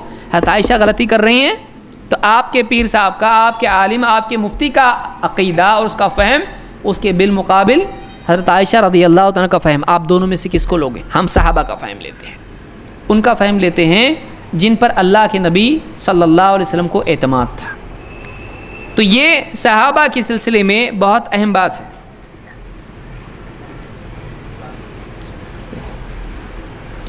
کیونکہ اللہ تعالیٰ نے قرآن کریم میں صحابہ کے بارے میں صاف طور سے بیان کیا ہے. دیکھیے اللہ نے قرآن میں کیا فرمایا ہے. یہودیوں کے سلسلے میں, یہود اللہ کے رسول صلی اللہ علیہ وسلم کو نہیں مانتے تھے, اور کچھ باتیں وہ مانتے تھے جو اسلام میں نہیں ہیں. نصارہ کچھ باتیں مانتے تھے جو اسلام میں نہیں ہیں. اللہ تعالیٰ نے عقیدے کے سلسلے میں کیا کہا؟ اللہ نے کیا صرف اتنا کہا کہ قرآن و حدیث کے حساب سے اپنا عقیدہ بنا لو, کافی ہے؟ اگرچہ وہ بات اپنی جگہ ہے, لیکن اللہ تعالیٰ نے کیا کہا؟ اللہ نے فرمایا فَإِنْ آمَنُوا بِمِثْلِ مَا آمَنْتُمْ بِهِ فَقَدِ اهْتَدَوْا وَإِنْ تَوَلَّوْا فَإِنَّمَا هُمْ فِي شِقَاقٍ. قرآن میں سورہ البقرہ میں آیت نمبر 137 ہے, آپ اس کو غور سے سمجھیں. کیا فرمایا اللہ نے؟ فَإِنْ آمَنُوا بِمِثْلِ مَا آمَنْتُمْ بِهِ, کہ اگر یہ اہل کتاب ویسا ایمان لے آئیں جیسا تم ایمان لائے ہو. تم کون ہے یہاں پر؟ آیت جب نازل ہوئی اس وقت میں تم کون تھے؟ پلورل ہے یہ, آمن تم, آمنتا نہیں, یہ نبی کی طرف خطاب نہیں ہے. کس سے خطاب ہے؟ صحابہ سے. فَإِنْ آمَنُوا بِمِثْلِ مَا آمَنْتُمْ بِهِ, اس کے مثل ویسا ہی, اس کے سملر ویسا ہی ایمان اگر یہ لے آئیں جیسا کہ تم ایمان لائے ہو. تمہارے عقیدے کی طرح عقیدہ اختیار کریں, جو عقیدہ تمہارا ہے ویسا ان کا اگر ہو جائے, ویسا ایمان ان کا ہو جائے, فَقَدِ اهْتَدَوْا, تو یہ ہدایت پر ہے, تو یہ ہدایت پر ہے.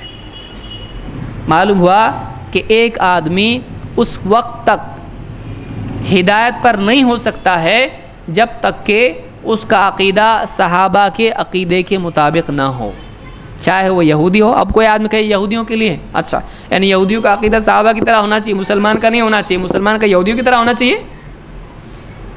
جب ان کے لیے کہا جا رہا ہے تو یہ سب کے لیے ہے. کیوں؟ اس لیے کہ بعد کا جملہ بتا رہا ہے فَقَدِ اهْتَدَوْا.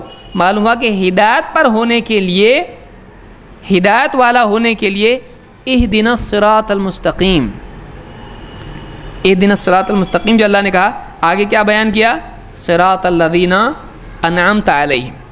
یہاں پر اللہ نے کیا فرمایا عقیدے کے لیے کہ فَإِنْ آمَنُوا بِمِثْلِ مَا آمَنْتُمْ بِهِ فَقَدِ اهْتَدَوْا, اگر یہ ویسا ایمان لے آئیں جیسا تم لائے ہو تو ہدایت پر ہیں. معلوم ہوا فَقَدِ اهْتَدَوْا یہاں فا ہے, تعقیب کے لیے ہے. اگر لاتے ہیں تو نتیجے میں ہدایت پر ہو جائیں گے, نہیں مان لاتے ہیں تمہاری طرح, تمہارا عقیدہ اختیار نہیں کرتے ہیں تو ہدایت پر نہیں آئیں گے.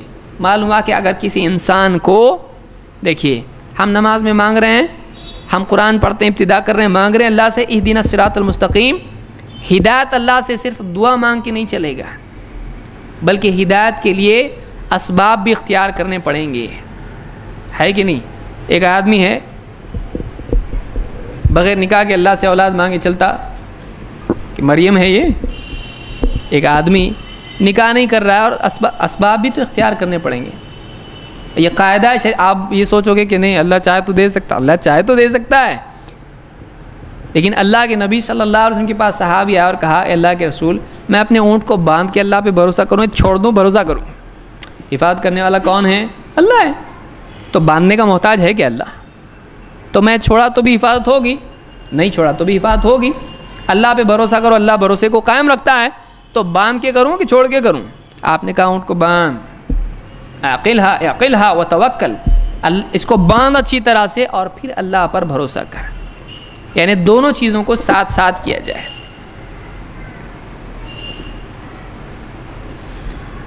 تو آپ نے یہاں پر جہاں توکل کا حکم دیا، اللہ کی طرف سے سکھایا، وہیں آپ نے سبب اختیار کرنے کے لیے بھی کہا. تو جہاں ہدایت کا معاملہ ہے، ایک آدمی کے لیے ضروری ہے کہ اللہ سے جہاں ہدایت مانگ رہا ہے وہاں ہدایت کے لیے ہدایت کے اسباب بھی اختیار کرے. اور ہدایت پر اگر اس کو ہونا ہے تو اللہ تعالیٰ نے یہاں پر قاعدہ بتایا کہ عقیدے کے اعتبار سے کسی آدمی کو ہدایت پر ہونا ہے. اگر اس کا عقیدہ صحیح نہیں تو ساری زندگی غلط، گاڑی غلط جا رہی پٹری پہ، پٹری غلط ہے اس کی، عقیدہ غلط تو زندگی غلط، اس کا خاتمہ غلط. اگر اللہ بچا لے تو ٹھیک، نہیں تو گیا کام سے. فَإِنْ آمَنُوا بِمِثْلِ مَا آمَنْتُمْ بِهِ فَقَدِ اهْتَدَوْا. یہ کیوں میں بار بار دہرا رہا ہوں؟ آج امت میں اختلافات جو ہیں عام طور سے عقیدے کی بنیاد پر. آپ جتنے فرقے آپ دیکھیں، جتنے بھی فرقے اسلام کی تاریخ میں بنے ہیں، ان فرقوں کی بنیاد میں آپ کو دکھائی دے گا، بہت اہم بات دکھائی دے گی کہ یہ فرقے تمام کے تمام عام طور سے ان کی گمراہی کی بنیاد عقیدہ ہے. یہ غلط عقیدہ اختیار کرنے کی وجہ سے گمراہ ہوئے. مرجئہ، قدریہ، جبریہ، معتزلہ، خوارج اور جتنے بھی فرقے آپ دیکھیں، بڑے بڑے فرقے ہیں. یہ پہلا فرقہ تاریخ میں کون سے؟ خوارج کا. ان کے بارے میں اللہ کے نبی صلی اللہ علیہ وسلم نے فرمایا یمرقون من الدین کما یمرق السهم من الرمیہ. وہ دین سے ایسے نکل جائیں گے جیسے شکار کے پار تیر نکل جاتا ہے. ایک تیر مارا، شکار میں گھسا اور شکار کے پار نکل گیا. اس طرح سے پار نکل گیا. وہ دین میں آئیں گے باہر نکل جائیں گے. بلکہ آپ نے حدیث میں فرمایا یہ جہنم کے کتے ہیں. اللہ اکبر. اللہ کے رسول صلی اللہ علیہ وسلم اتنی سخت بات کہیں کسی کے بارے میں کتنے گمراہ. پہلا فرقہ گمراہ، لیکن اس کی عملی زندگی آپ دیکھیں، پریکٹیکل لائف آپ دیکھیں. قرآن کا پڑھنے والا، قرآن پڑھنے والے لوگ، قرآن ہاتھ میں لینے والے، ہر وقت قرآن قرآن قرآن. حضرت علی کی مخالفت بھی قرآن کی بنیاد پر، لیکن صحیح فہم نہیں. دوسرا فرقہ آپ دیکھیں مثال کے طور پر، اور خوارج کے بارے میں آپ دیکھیں اللہ کے نبی صلی اللہ علیہ وسلم نے یہ بھی کہا تم ان کی نماز کو دیکھ کر اپنی نمازوں کو چھوٹا سمجھو گے، ان کے روزوں کو دیکھ کے اپنے روزوں کو کم سمجھو گے. تم اتنے عبادت گزار، ان کی عبادت دیکھ کے تم کو اپنی عبادت کم دکھائی دے گی. عمل میں بہت آگے. یہاں تک کہ خوارج کا عقیدہ کیا ہے؟ خوارج یہ مانتے ہیں کہ ایک آدمی ایک گناہ بھی اگر کر لیتا ہے وہ اسلام سے نکل جاتا ہے. اتنے متقی، سپر متقی. آپ دیکھیے یعنی کتنا بچے گا آدمی. ہمارا مسلمان کیسا رہتا؟ ارے گناہ توبہ کر لیں گے اللہ سے، تو وہ گناہ کو اسلام سے نکالنے والا نہیں سمجھتا ہے. اور واقعی یہی ہے کہ ہر گناہ اسلام سے نہیں نکالتا ہے، کچھ گناہ اسلام سے نکالتے ہیں. خوارج کے یہاں یہ تفریق نہیں ہے. ایک بھی گناہ اس نے کیا اسلام سے باہر، اب بتائیے کتنا بچتے ہوں گے گناہوں سے، کیونکہ اسلام سے باہر ان کو جانا ہے نہیں جانا ہے. گناہوں سے بچنے والے، قرآن پڑھنے والے، عبادات کا اہتمام کرنے والے، روزے نماز والے، قرآن کی مسلسل تلاوت کرنے والے. لیکن جہنم کے کتے کیوں قرار دیا جا رہا ہے ان کو؟ دین سے نکل جائیں گے کیوں کہا جا رہا ہے؟ اس لیے کہ یقرؤون القرآن لا یجاوزہم الحناجر. کیا مطلب ہے اس کا؟ وہ قرآن کو پڑھیں گے لیکن قرآن ان کے حلق سے آگے نہیں جائے گا. دو معنی علماء نے اس کے بیان کیا. آپ دیکھیں شرح کی کتابیں، ایکسپلینیشن اس حدیث کے دیکھیں آپ کو دو باتیں ملیں گی. ایک، قرآن تجاوز کرنا، آگے بڑھنا، دو اعتبار سے، ایک اوپر جانے کے اعتبار سے، ایک نیچے جانے کے اعتبار سے۔ علماء نے کہا یہ قرآن پڑھیں گے، قرآن حلق سے پڑھتا ہے آدمی، آواز یہاں سے نکلتی ہے، تو اصل جگہ یہی ہوئی۔ کہا کہ قرآن پڑھیں گے تلاوت کی حد تک، لیکن قبولیت کے اعتبار سے اس سے اوپر وہ نہیں جائے گا، اللہ کے نزدیک ان کا پڑھنا مقبول نہیں ہوگا۔ کیوں؟ الیہ یصعد الکلم الطیب والعمل الصالح یرفعہ، کہ اچھے کلمات، پاک کلمات اللہ کی طرف کیا ہوتے ہیں؟ اوپر جاتے ہیں، ان کی تلاوت اللہ کے پاس مقبول نہیں ہوگی، اوپر نہیں چڑھے گی۔ جیسے نمازوں کا حال ہوتا ہے، حدیث میں ہے نا کہ جو غلام بھاگا ہوا ہو یا اس طرح سے جو بھی ہے، اس کی نماز اس کے سر سے اوپر بھی نہیں جاتی ہے، تو ان کی تلاوت حلق سے اوپر نہیں جائے گی، اس سے آگے نہیں جائے گی۔ دوسرا مطلب کیا ہے؟ ان کی تلاوت حلق سے نیچے دل تک نہیں جائے گی، یعنی ان کو قرآن کا صحیح فہم نصیب نہیں ہوگا۔ قرآن پڑھیں گے لیکن قرآن کی صحیح انڈرسٹینڈنگ ان کے پاس نہیں ہوگی۔ نتیجہ کیا ہوا؟ نتیجہ یہ ہوا کہ کیا بنے وہ؟ جہنم کے کتے۔ دوسرا فرقہ آپ لیں، عبداللہ ابن عمر کے پاس دو تابعی آئے، کہا کہ ہمارے یہاں کچھ لوگ ظاہر ہوئے ہیں،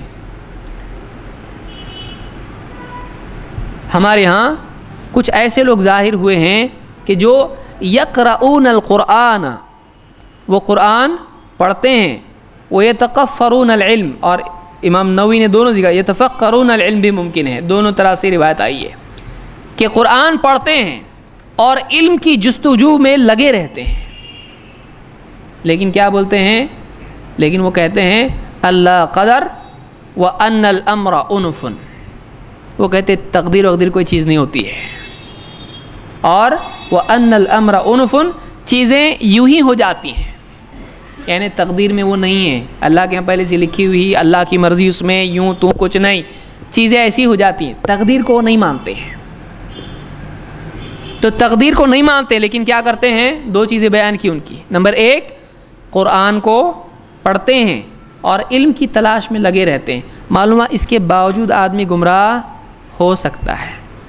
عبداللہ ابن عمر رضی اللہ عنہ نے کہا کہ جب تو ان کے پاس جائے گا تو ان سے کہنا کہ عبداللہ ابن عمر ان سے بری ہے، وہ ان کا اس سے کوئی تعلق نہیں، میرا ان سے تعلق نہیں، ان کا مجھ سے تعلق نہیں ہے، میں برات کا اظہار کرتا ہوں، اور ان سے کہنا کہ اگر ان میں سے کوئی، اللہ کی قسم، ان میں سے اگر کوئی آدمی احد پہاڑ کے برابر بھی سونا خرچ کر دے تب بھی اللہ کے ہاں مقبول نہیں، جب تک کہ وہ تقدیر پر ایمان نہیں لاتا ہے۔ اس زمانے میں گمراہ صحابہ بھی موجود ہیں، لیکن کیوں؟ قرآن پڑھتے ہیں، اپنے حساب سے سمجھتے ہیں۔ فہم کا بگاڑ دین کے بگاڑ کا سبب ہے، اس کو آپ یاد رکھیں۔ فہم کا بگاڑ دین کے بگاڑ کا سبب ہے۔ آدمی کا دین کب بگڑتا ہے؟ جب اس کی انڈرسٹینڈنگ بگڑ جاتی ہے، اور بعض اوقات بلکہ اکثر اوقات تو ایسا ہوتا ہے کہ ایک آدمی ایک چیز کو غلط سمجھتا ہے لیکن یہ سمجھتا ہے کہ میں صحیح سمجھا ہوں، اور اس کے لیے پوری زندگی اس میں کھپا دیتا ہے، اس کی مخالفت کرنے والوں کی جان کا دشمن ہو جاتا ہے، اور وہ خود غلط ہوتا ہے، وہ غلط ہوتا ہے۔ قل هل ننبئكم بالاخسرین اعمالا الذین ضل سعیهم فی الحیاۃ الدنیا وهم یحسبون انهم یحسنون صنعا، اے نبی آپ کہیے کیا میں تم کو بتاؤں کہ عمل کے اعتبار سے سب سے زیادہ گھاٹے میں کون ہے؟ کر کرا کے سب محنت کر کے سب سے زیادہ گھاٹے میں کون ہے؟ ایک تو نہیں کر کے ہوتا آدمی فیل، ایک سب کر کے بھی زیرو۔ کون ہیں ایسے لوگ کہ جو عمل کے اعتبار سے بالاخسرین اعمالا، اعمال کے اعتبار سے سب سے زیادہ گھاٹے میں کون ہے، خسارے میں کون ہے؟ کون ہے؟ اللہ نے خود جواب دیا ہے، الذین ضل سعیہم فی الحیاۃ الدنیا، یہ وہ لوگ ہیں کہ جن کی دنیاوی کوششیں، جو کچھ دنیا کی زندگی میں انہوں نے سٹرگل کی، ایفرٹس لگائے، کوششیں کی، مجاہدے کیے، عمل کیے، ضل سعیہم، ضل کا مطلب ہوتا ہے ضائع ہو جانا، مٹی میں مل جانا، برباد ہو جانا، پہنچنے کی بجائے مس ہو جانا۔ ضل سعیہم فی الحیاۃ الدنیا وَهُمْ يَحْسَبُونَ أَنَّهُمْ يُحْسِنُونَ صُنْعًا، اور وہ اسی بھرم میں پڑے رہے کہ ہم کوئی اچھا کام کر رہے ہیں، وہ اسی گمان میں پڑے رہے کہ ہم کوئی اچھا کام کر رہے ہیں، وہ اپنے کام کو اچھا سمجھتے رہے، اللہ کے نزدیک وہ کام اچھا نہیں تھا۔ اکثر گمراہیاں ایسی ہوتی ہیں، آپ دیکھیں مسلمانوں میں جتنی خرافات ہیں آج کتنے مسلمان ہیں بیچارے، ان کی نیتیں غلط نہیں، آپ ان کی نیت پہ حملہ نہیں کر سکتے، آپ ان کی نیتوں کو غلط بولیں، آپ کو کیا معلوم ان کی نیت کیا ہے۔ کتنے لوگ ہیں جو لاکھوں سے درگاہوں پہ کھپا رہے ہیں، پیر کے اوپر لاکھوں سے برباد کر رہے ہیں اور مجاہدے کر رہے ہیں، روزے رکھ رہے ہیں، 1 لاکھ کی تسبیح پڑھ رہے ہیں، آگے پیچھے 11 بار درود بھی پڑھ رہے ہیں، نبی کے نام پہ کیا نہیں کر رہے ہیں۔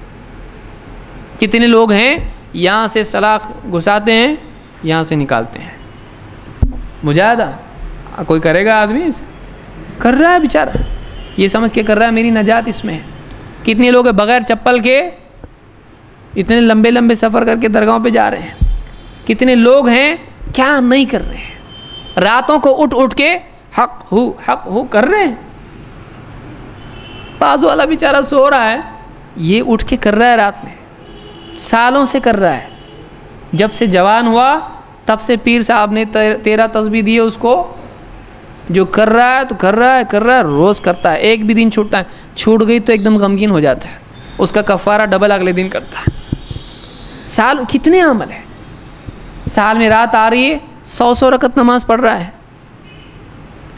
ایسے کتنے اعمال ہیں لوگ کر رہے ہیں، لیکن کتنے اعمال ہیں جن کی کوئی بنیاد اسلام میں نہیں ہے، وہ اس کو دین سمجھ کے کر رہا ہے۔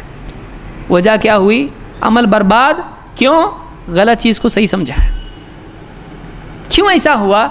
اس نے واقعی دین کا علم حاصل نہیں کیا ہے۔ اور کئی تو ان میں وہ لوگ ہوتے ہیں جو عالم ہوتے ہیں، عالم کیسا جاتا، گمراہ کیسا ہوتا عالم؟ قرآن اس کے پاس ہے، حدیث، بہت سارے لوگوں کے لیے تو یہ بھی ایک کویشچن ہوتا ہے، عالم رہ کے کیسا کہ غلط بولیں گے وہ؟ معلوم ہوا وہ قرآن پڑھتے ہیں، حدیث پڑھتے ہیں، لیکن ان کا فہم غلط ہے۔ قرآن سے انہوں نے وہ نہیں سمجھا جو صحابہ نے سمجھا، قرآن سے انہوں نے وہ نہیں سمجھا جو سلف نے سمجھا، انہوں نے کچھ اور ہی سمجھا، اپنے فہم کو انہوں نے کھوٹا بنایا اور اپنے دل کو اسی سے باندھ دیا، گھوم رہے ہیں اسی کے اطراف۔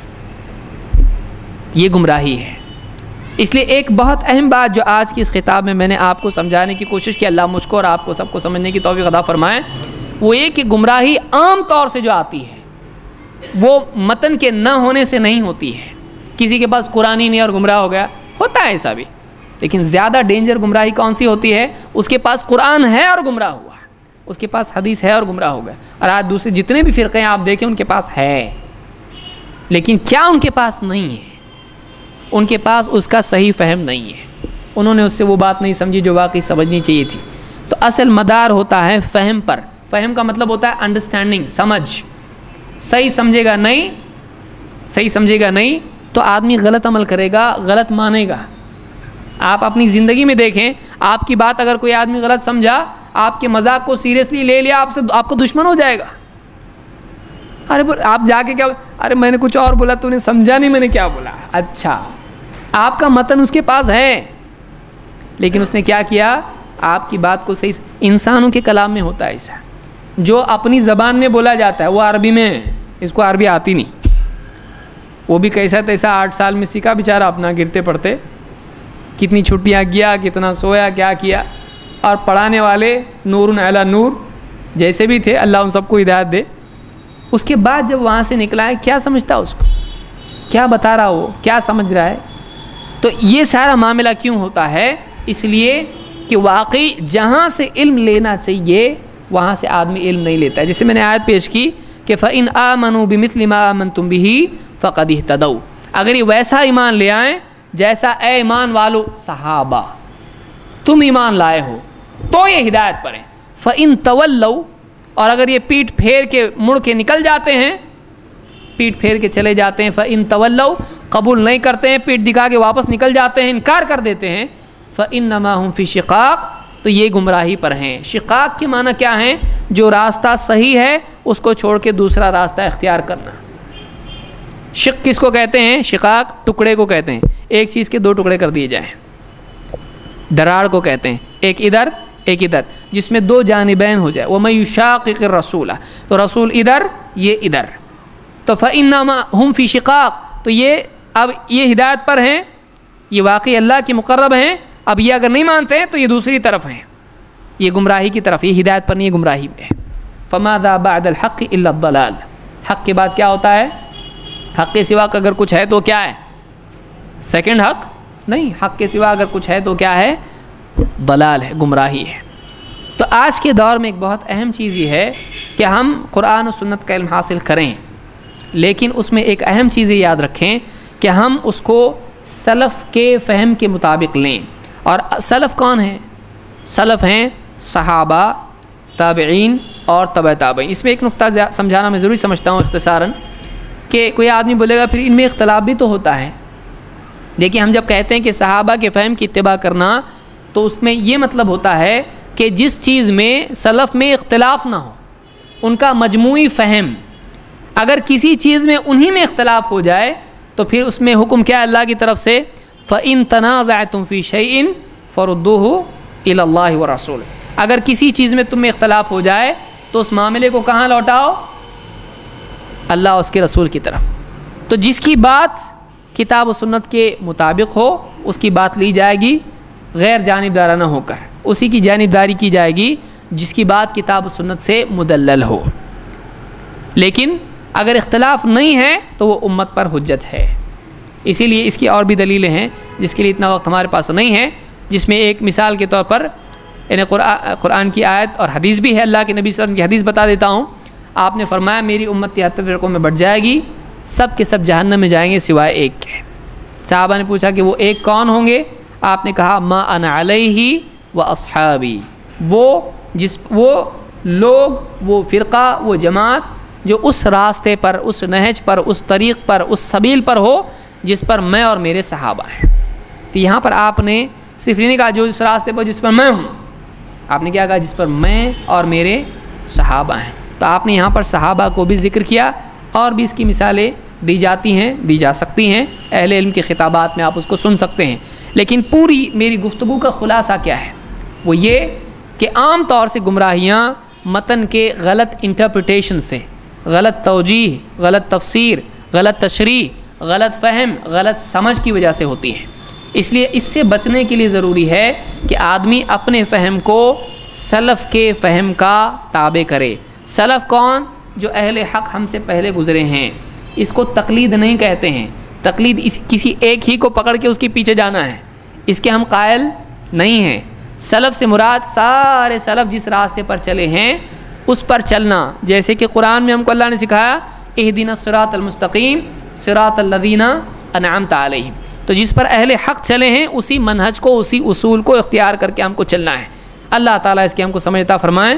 اگلی جو گفتگو ہماری ہے سمجھ لیجئے، اس کے لیے یہ ایک مقدمہ ہے کہ کیا ہم کو اپنے حساب سے قرآن حدیث لینا ہے یا ہم کو سلف کے تابع ہونا ہے، سلف کے منہج پر چلنا ہے، اہل حق کے پیچھے چلنا ہے۔ کیا ہم کو کرنا ہے؟ آزاد ہونا ہے یا پابند ہونا ہے؟ پابند ہونا ہے تو اپنے فہم کے یا اہل حق کے پیچھے چلنا ہے ہم کو۔ اللہ تعالیٰ اس کی سمجھ ہم کو عطا فرمائے، اور علم دین کے سلسلے میں کوشش کرنے اور صحیح فہم کے اختیار کرنے کی اور طلب کرنے کی ہم کو توفیق عطا فرمائے۔ اقول قولی ھذا واستغفر اللہ لی ولکم۔